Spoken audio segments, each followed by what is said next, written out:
Breaking news Andhra Pradesh తెలంగాణలో నియోజకవర్గాల పునర్విభజనపై దాఖలైన పిటిషన్ను సుప్రీంకోర్టు కొట్టివేసింది. 2022లో ప్రొఫెసర్ పురుషోత్తం రెడ్డి దాఖలు చేసిన పిటిషన్పై ధర్మాసనం తుది ఉత్తర్వులు జారీ చేసింది. ఏపీ పునర్వ్యవస్థీకరణ చట్టంలోని సెక్షన్ 26 ప్రకారం నియోజకవర్గాల పెంపు ప్రతిపాదనకు ఆదేశాలు ఇవ్వాలని పిటిషనర్ కోరగా ఏపీ విభజన చట్టంలో సెక్షన్ 26కి పరిమితి ఉందని తెలిపింది. ఇలాంటి వ్యాజ్యాన్ని అనుమతించడం వల్ల ఇతర రాష్ట్రాలలో కూడా నియోజకవర్గాల పునర్విభజన చట్టాలన్నీ వ్యాజ్యాలు వరదల్లా వస్తాయని, గేట్లు తెరిచినట్లు అవుతుందని ధర్మాసనం అభిప్రాయపడింది.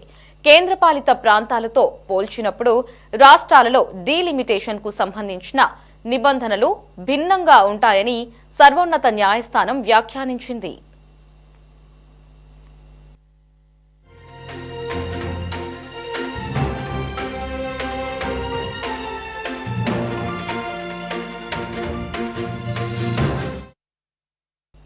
దీనిపై మరిన్ని అప్డేట్స్ ని మా రిపోర్టర్ గాలిబ్ ఫోన్ ఇన్ లో అందిస్తారు. గాలిబ్, చెప్పండి, ఇటు ఏపీ తెలంగాణ నియోజకవర్గాల పునర్విభజన చట్టంపై సుప్రీంకోర్టు కొట్టివేసినట్లుగా తెలుస్తోంది. పూర్తి అప్డేట్స్ ఏంటి?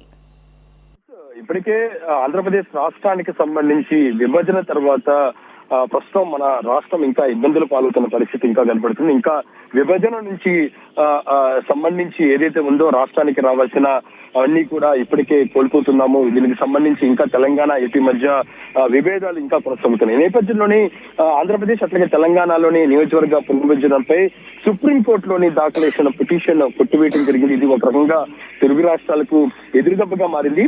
2022లో ప్రొఫెసర్ పురుషోత్తం రెడ్డి దాఖలు చేసిన పిటిషన్ పై ఈ రోజు జస్టిస్ సూర్యకాంత్ అట్లాగే జస్టిస్ కోటేశ్వర సింగ్ ధర్మాసనం తుది ఉత్తర్వులను జారీ చేయడం జరిగింది.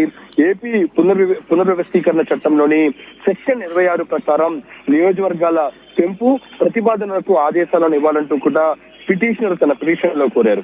అయితే ఈ అంశానికి సంబంధించి ప్రధానంగా జమ్మూ కాశ్మీర్ లో పునర్విభజన చేసే సమయంలో ఏపీ విభజన చట్టాన్ని పక్కన పెట్టి రాజ్యాంగ విరుద్ధంగా వ్యవహరించారంటూ కూడా పేర్కొన్న పరిస్థితి ఉంది. అయితే దీనికి ఈ రోజు ధర్మాసనం స్పందిస్తూ 170/3 అధికారం ప్రకారం ఏపీ విభజన చట్టంలో సెక్షన్ 26కి పరిమితి ఉన్నదనేది కూడా తెలిపింది. అయితే 2026లోని మొదటి జనగణన తర్వాత మాత్రమే డీలిమిటేషన్ నిర్వహిస్తామనే దానిపై కూడా చట్టంలో స్పష్టంగా చెప్తామనే దానిపై కూడా సుప్రీంకోర్టు పేర్కొంది. ఇలాంటి వ్యాజ్యాన్ని అనుమతించడం వల్ల ఇతర రాష్ట్రాల్లో కూడా నియోజకవర్గాల పునర్విభజన చేపట్టాలన్న వ్యాజ్యాలు వరదల్లా వస్తాయనేది కూడా గేటు తెరిచి ఉంటాయనేది కూడా ధర్మాసనం అభిప్రాయం పడింది.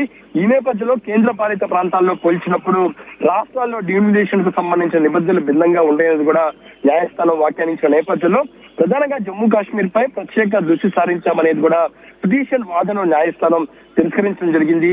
జమ్మూ కాశ్మీర్ కోసం జారీ చేసిన నియోజకవర్గాల పునర్విభజన నోటిఫికేషన్ నుంచి ఆంధ్రప్రదేశ్ తెలంగాణను మినహాయించడం ఏకపక్షం విపక్షం కాదనేది కూడా స్పష్టం చేస్తూ పురుషోత్తం రెడ్డి పిటిషన్ ను ఈ రోజు సుప్రీంకోర్టు ధర్మాసనం కొట్టివేయడం జరిగింది.